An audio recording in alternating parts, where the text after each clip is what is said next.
Let me close with a message to all of the Russians who have been protesting on the streets. And this is where that I had to cover this video because of this. Watch this. Against the invasion of Ukraine. The world has seen your bravery. We know that you have suffered the consequences of your courage. You have been arrested, you have been jailed, and you have been beaten. You are my new heroes. You have the strength of Yuri Petrovich Vlasov. You have the true heart of Russia. My dear Russian friends, may God bless you all.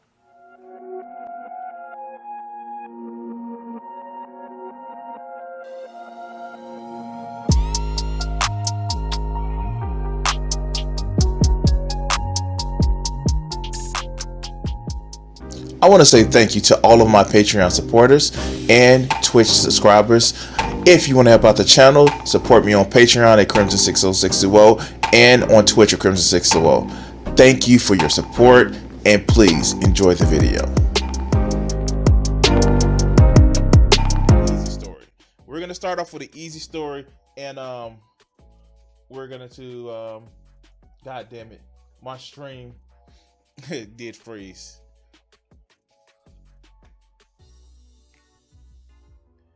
Oh, fuck. No. How did a guy turn his... Like, okay, dogs will hump anything. Most mammals are pansexual. I just can't. Like, most mammals are pansexual. They just don't care. Anything that would hump them or they would hump is fine. Okay. All right. Look. All right. So, this would actually be we're gonna get into some videos, guys. You got to help me out with this. I need you to help me stay on target today because we're gonna be fun today and we're gonna not do some shit. All right, so as you guys seen with some of the recent gaming streams, I've gotten back into Conan Exiles. I fucking love Conan Exiles because Conan Exiles is my shit. Because nothing says to take over the fucking road to get a few friends, associates. Okay, go get some slaves to build your castle and dominate the fucking world. So, when I saw this shit that conveniently came up with, me playing Conan, I just like, fuck, Conan is fucking great. So, here's the thing. We all know this motherfucker here, Arnold Schwarzenegger, was a horrible governor. Towards the end, he got a little bit better, but this motherfucker was not the best governor in the world. But he's a fucking awesome propagandist. Awesome propagandist. Because he's just, it's Arnold. It's Arnold. Like, what do you expect? It's Arnold. And recently, he actually released a video, which I did watch. I did pre-watch this. But I want to actually let you guys know that this is just fucking awesome. So, let's get to hear with Arnold say. Yeah, that's true. Arnold Schwarzenegger sends a message to the Russian people about the Ukrainian war. I'm sending this message to various different channels to reach my dear Russian friends and the Russian soldiers serving in Ukraine. I'm speaking to you today because there are things that are going on in the world that are being kept from you. I mean, like, he's like 80 and he's like, probably like, okay, I met him once. He actually came to my high school. I went to Whitney Young when I was much younger. And he's actually my height. I'm 5'7". He's not that tall, but he is like, yeah. Let's go. Terrible things that you should know about. The strength and the heart of the Russian people have always inspired me. And that is why I hope that you will let me tell you the truth about the war in Ukraine and what is happening there. No one likes to hear something critical of the government. I understand that. But now, keep in mind, listen to his story. And I'm sorry that I'm interrupting it so much, but keep in mind, listen to his story. As a longtime friend of the Russian people, I hope that you will hear what I have to say. Ukraine did not start this war. Neither did nationalists or Nazis. Those in power in the Kremlin started this war. This is not the Russian people's war. No, it is a humanitarian crisis. Because of its brutality, Russia is now isolated from the society of... And you know what? I thought I had got the longer one. And let me just go back and actually get the longer one. Because the way Arnold actually talks about this is just amazing. If you didn't know, Arnold Schwarzenegger's father was a fucking Nazi. Like, no, for real. I'm not saying it with any hyperbole or something like that. His father was a Nazi. And it's just, let's see if this would actually is actually. Hello, everybody. Message. There we go. Thank you for sharing your time with me. I'm sending this message to various different channels to reach my dear Russian friends and the Russian soldiers serving in Ukraine. I'm speaking to you today because there are things that are going on in the world that are being... And no, I don't want to say, and I'm not going to say that, you know, he was a great government. I don't want to say that. And Arnold did fuck up a lot of things. But when it came down to like rallying people together, yeah, no, he is one. Kept from you. Terrible things that you should know about. But before I talk about the harsh realities, let me just tell you about the Russian who became my hero. In 1961, when I was 14 years old, a very good friend of mine invited me to come to Vienna and to watch the World Weightlifting Championships. I was in the audience when Yuri Petrovich Vlasov won the World Championship title, becoming the first human being to lift 200 kilograms over his head. And somehow a friend of mine got me backstage. All of a sudden there I was, a 14-year-old boy, standing in front of the strongest man in the world. And just the way he tells the story is like, it makes you want to be there. It's like those people who tell stories about that time they ran into the band and he was like, oh my God, this is like, and he just has the same like marvel and feel of it as a fucking 14-year-old kid. It's like he never left that place. Now, of course, we know that like he does the craziest shit, but yeah, like, fuck. Okay, let's go. I couldn't believe it. He reached out to shake my hand. I mean, I still had a boy's hand. He had this powerful man's hand that swallowed mine. But he was kind, and he smiled at me. I would never forget that day. Never. I went home and I put his photo above my bed to inspire me when I started lifting weights. My father told me to take down that picture and to find a German or Austrian hero. He got really angry, and we argued back and forth. He didn't like Russians because of his experience in the Second World War. You see, he was injured at Leningrad, where the Nazi army that he was part of did vicious harm to the great city and to its brave people. But I did not take the photograph down, no, because it didn't matter to me what flag Yuri Vlasov carried. My connections to Russia didn't stop there, by the way. Now, if you actually watch, just the way he told that story, and you watched his video that he did about the January 6th, talking about how, yeah, my father like dealt with the shit and bullshit because he was a Nazi and he still came away with this shit. Yeah, of course. Oh, it actually deepened when I traveled there with bodybuilding and for my movies and met all my Russian fans. And on one of those trips, I remember, I met Yuri Vlasov once again. It was in Moscow during the filming of Red Heat, which was the first American movie allowed to film in Red Square. Now, he and I spent the whole day together. He was so thoughtful, so kind, and so smart, and, of course, very giving. He gave me this beautiful blue coffee cup.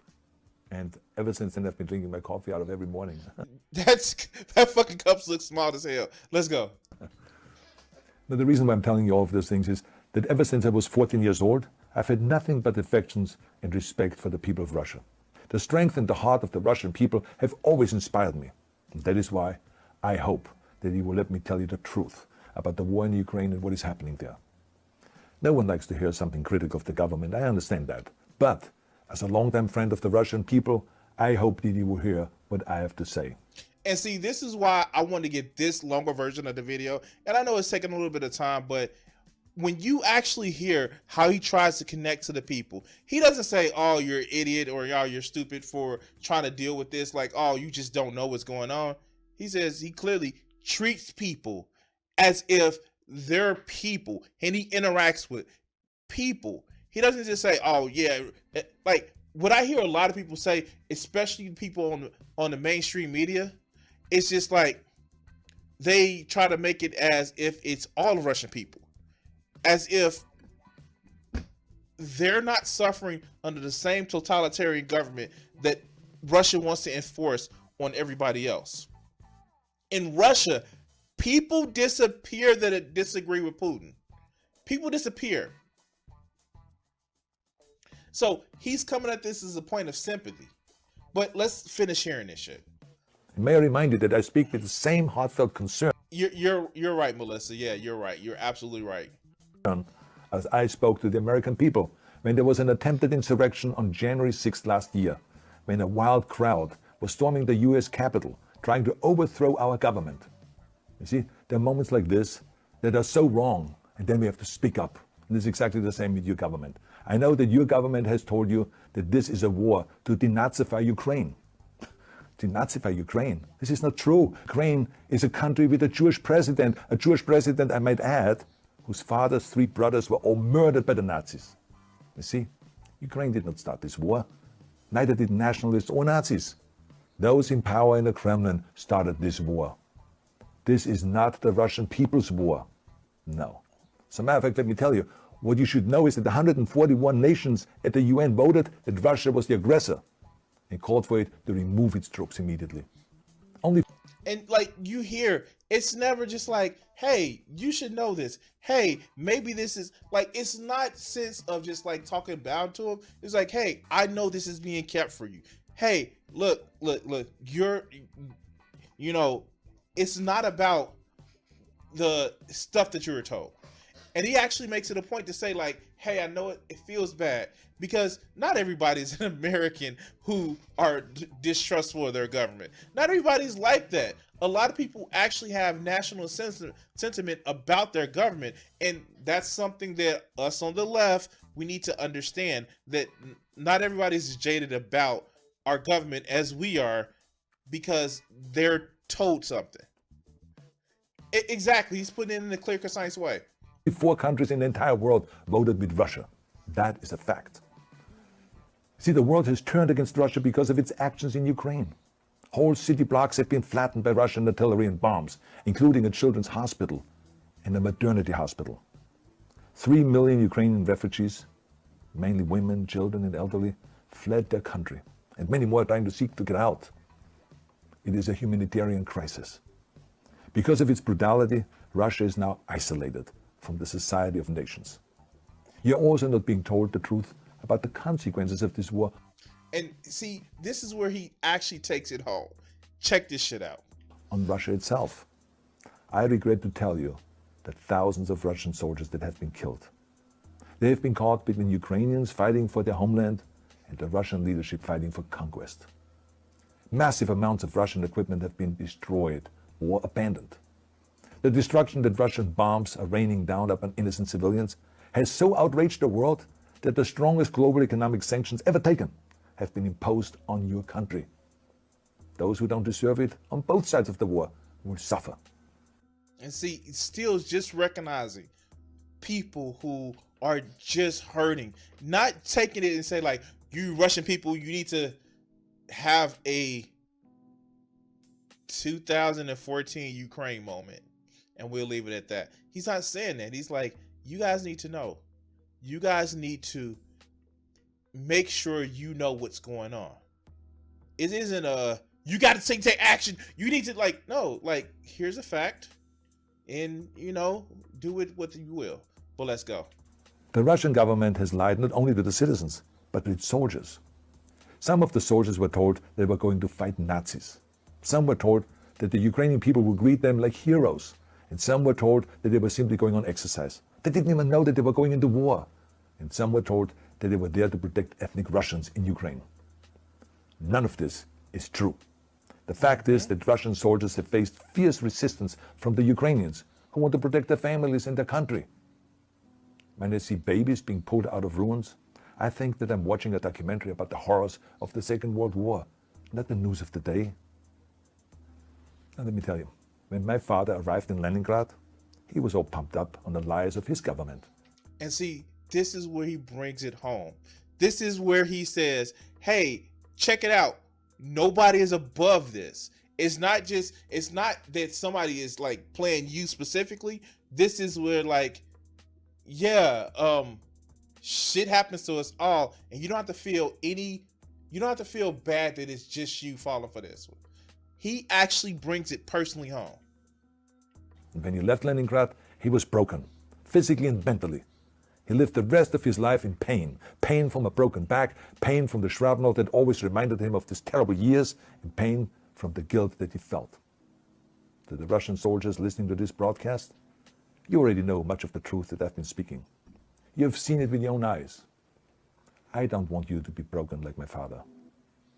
This is not the war to defend Russia that your grandfathers or your great-grandfathers fought. This is an illegal war. Your lives, your limbs, your futures are being sacrificed for a senseless war condemned by the entire world. Now, to those in power in the Kremlin, let me just ask you. So, this is just personal shit. Like, outside of his politics, this is how you relate to people. And this is shit like only people who have been in places where they have fans.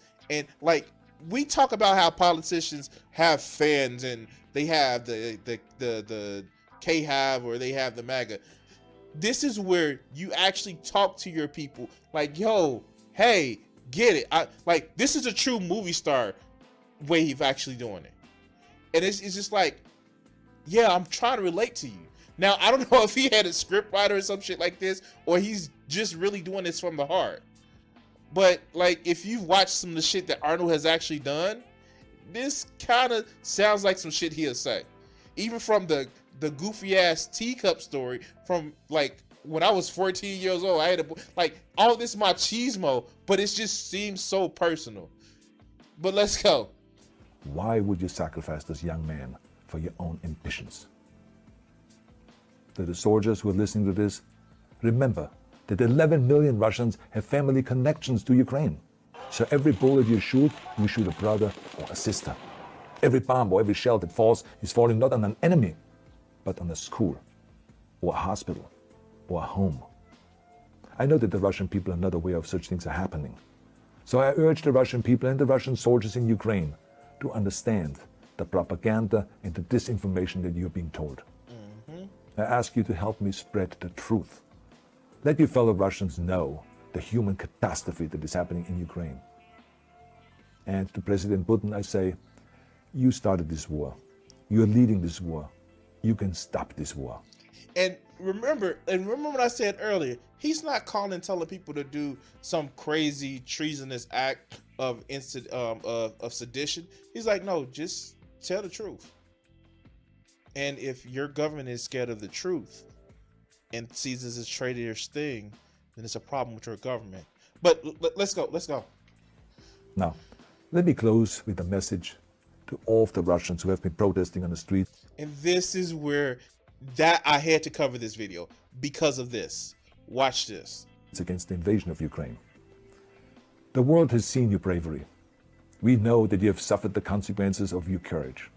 You have been arrested, you have been jailed, and you've been beaten.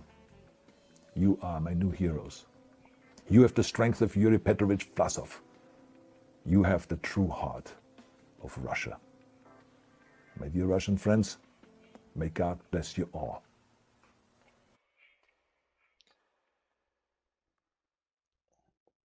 And that's it.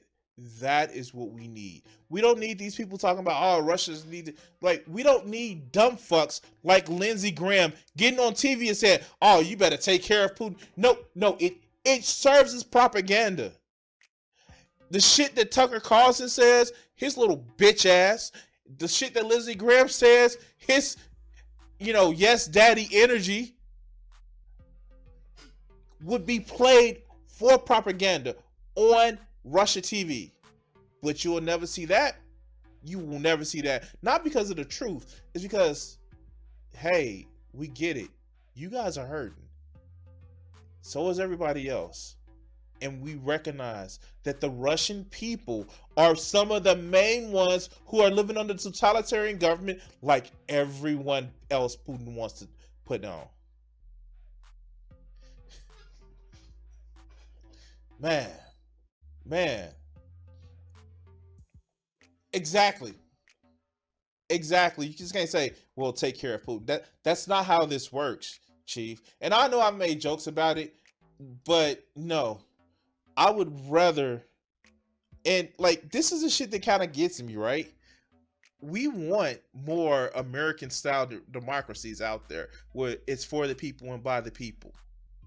And no one in the mainstream media, they say, oh yeah, they did protests, but no one in the mainstream media would actually talk about how, yeah, protests like this are, people are disappearing. They are being told, hey, guess what? Um, Make them disappear, and if they don't agree with you, relocate them to road 12, plot number 9. So yeah, no, I love this shit because when it comes down to it, we're all the fucking proletariat, and the fucking dicks, dictators in power. They're the ones that's exercising that stupid shit. But anyway, guys, I noticed a different video from what I normally do, but I want to say thank you guys for watching this clip. We're gonna cut it and ship it and all this other good shit. Like, share, and subscribe, and all that other good shit. If you're in the live chat, hit the like button. And yeah, thank you. Let's go.